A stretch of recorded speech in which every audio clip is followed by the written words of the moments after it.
Você ouviu o Zcast sobre virologia? Corre pra ouvir! Mas será que o vírus é uma criatura viva?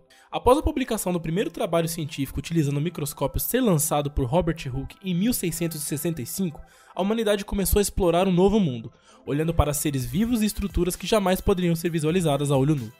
Nos anos de 1830, Matthias Schleiden e Theodor Schwann, que após anos de estudos e melhorias nas ferramentas de observação, propuseram a teoria celular. Hoje, ela é um dos conhecimentos fundamentais da biologia e diz que a célula é a unidade estrutural básica e funcional da vida. Desde uma única célula para seres unicelulares, ou seres com dezenas de milhares, os pluricelulares.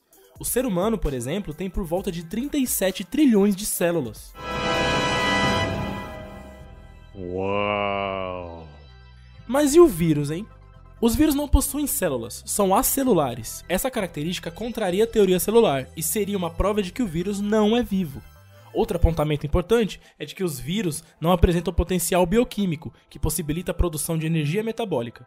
Ou seja, não possuem metabolismo próprio, não são capazes de respirar ou se alimentar, necessitando do aparato de uma célula que ele vai então parasitar para entrar em atividade.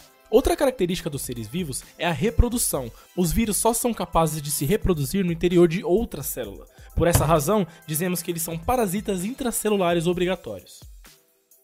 Mas então, por que alguns pesquisadores afirmam que os vírus são seres vivos? Os vírus realizam algumas atividades consideravelmente complexas, por exemplo, de enganar nosso sistema imunológico usando o esquema de chave-fechadura e entrando como se fosse da casa. Muitos pesquisadores afirmam que os vírus devem ser sim considerados seres vivos, não só por isso, mas por possuírem também material genético, RNA, DNA ou ambos. A presença desse material indica que esses organismos são capazes de transmitir suas características aos seus descendentes, e também pode sofrer mutações e por isso vemos todos os anos diferentes surtos de gripes e a vacina que tomamos está sempre sendo alterada.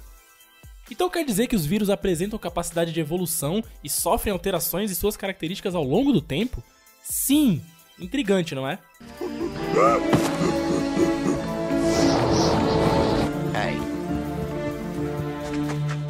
Em 2015, uma pesquisa realizada pela Universidade de Illinois, nos Estados Unidos, traçou um interessante experimento. Para traçar a história evolutiva dos vírus, foram analisadas estruturas de proteína que ficam inscritas no genoma chamadas de dobras. Em um total de 5.000 organismos, entre eles 3.5 mil vírus. Resultado dessa história, 442 dobras são comuns entre vírus e células, e apenas 66 são exclusivas dos vírus. Isso quer dizer que, evolutivamente, os vírus compartilhavam material genético com as células, mas em algum momento se tornaram entidades diferentes. O líder da pesquisa e professor de bioinformática da Universidade Caetano Nolé disse: o simples fato de existir uma biologia universal unificando vírus e células agora justifica a construção de uma árvore da vida que englobe vírus do lado das células. Essa discussão pode estar cada vez mais próxima da resolução, mas já podemos acreditar que se o vírus no final das contas for considerado uma forma de vida, isso pode abrir leques para o seu papel na biosfera e nos fazer repensar o próprio conceito do que é a vida. E aí, nesse caso, os livros de biologia precisariam ser atualizados.